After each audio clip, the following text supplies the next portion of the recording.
Today we have released the results of the ballot called by the LMC conference when it met earlier this year.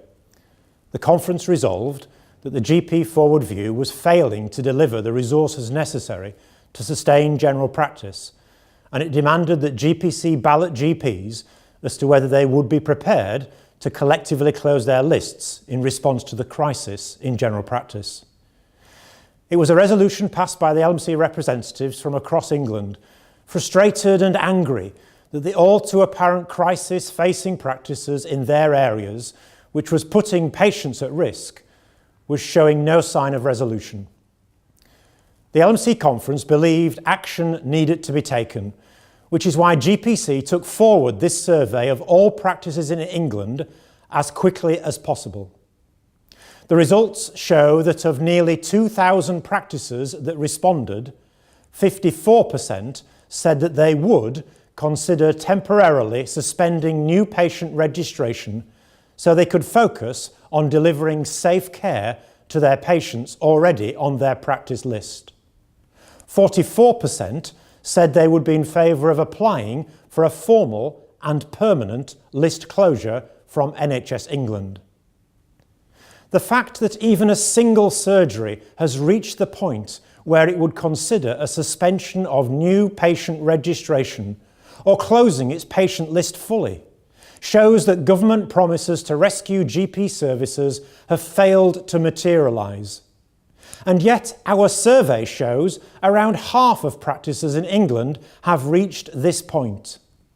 This is the direct result of a decade of underinvestment and a failure to prioritise general practice.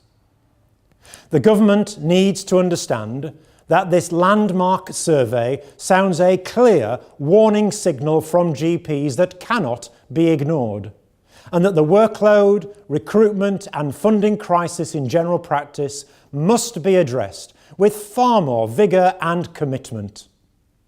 We must swiftly deal with the unsustainable indemnity costs that risk leaving GPs unable to work out of hours sessions this winter. Deliver a genuine expansion of the primary care workforce.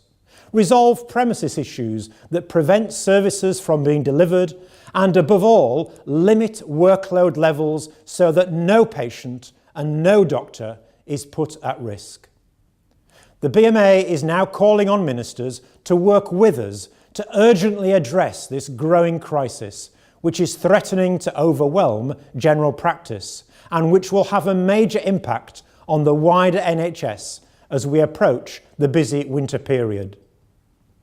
These survey results demonstrate what practices are prepared to do to ensure their patients receive safe care, as doctors will always put their patients first.